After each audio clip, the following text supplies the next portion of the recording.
This session relates to cleaning air guns. And air guns are cleaned quite differently and using different products to firearms. In order to clean a conventional air gun, whether it be a spring-loaded or a pre-charge, you're going to have to get something down the barrels. Very difficult indeed with something like a modern gun such as the Air Arms S510. And in particular, any of these pre-charged guns generally work with a very, very small loading port. It makes it very difficult indeed to use brushes and mops and rods because we're working with a tiny area in which we can actually access it. To make it simple, we developed a very simple package which contains everything you need. Most importantly, obviously, are the instructions which come in each kit, and provided you follow them through sections 1 through to 5, it is really not a difficult thing to do, and that doesn't matter whether it's a pre-charged or a Springer gun.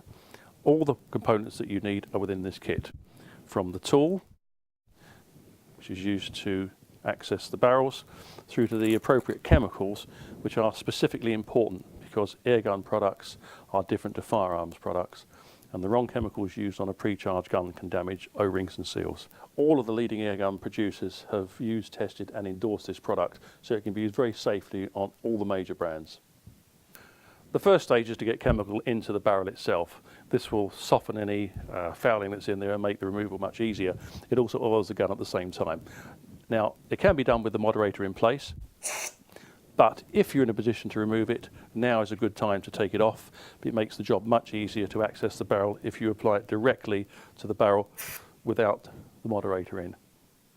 So before we put the gun back together, it's important that we actually add a couple of blobs of airgun grease to the threads of the moderator. It makes it much easier to remove it again later. All I'm doing is just introducing that onto there and just spinning it on. That's it. Okay, now the next stage is to introduce the cleaning cable through the barrel of the gun. Obviously that needs to be done with the gun vertical. We have to thread carefully this soft loop down through the barrel. By doing so without any assistance, it can be a fiddle to get it in place. To make it much easier, a standard drinking straw available from all fast food restaurants makes the job much easier indeed, because that can be located into the barrel, and then we simply pass the cable through that. And it can be threaded down into the loading chamber. And then by introducing the cable through the barrel, through the very tiny loading port, we simply guide it back through so we can easily attach the cleaning patches. These are Dacron bonded, and the appropriate number that you use for each caliber is obviously stated in the instructions. Very simply, they're attached to the soft loop at the end of the cable. At this stage, we then carefully pull the patches back through the barrel and guide them gently into the bore, and then in one fluid action, pull them through the barrel.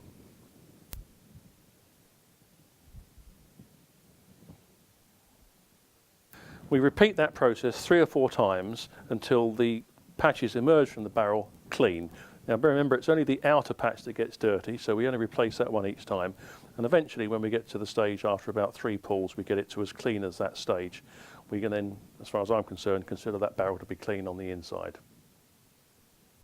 The job's nearly done. Now all we have to do is make sure we clean the outside of the gun and make sure there's no rusty finger marks or anything on the outside of the bluing that can cause harm. The kit contains a field patch which is pre-saturated with 2 ml of oil.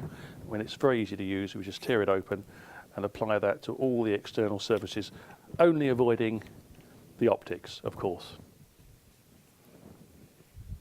Take the patch and completely wipe over all of the external surfaces of the gun, particularly paying attention to the bluing and anywhere where your fingers may have been, or where you may have even spilt blood, because that is highly salt content and that will cause corrosion. All of the gun can be cleaned with this, and it's not an issue if you get it onto the woodwork because it's perfectly safe in that area. Really good for cleaning in the loading ports and all over. The very last stage is to wipe over the outside of the gun to remove any excess oiling with a microfilament cloth such as the Napier Ultra Soft, and that in turn makes sure there is no finger marks or anything left on that gun. Perfectly safe over all the woodwork. You can burnish and polish it off. Okay, and that's it. The gun is now clean inside and out. It's finger mark proof. It's ready to go, be put away in a safe place, ready for next time you wish to use it.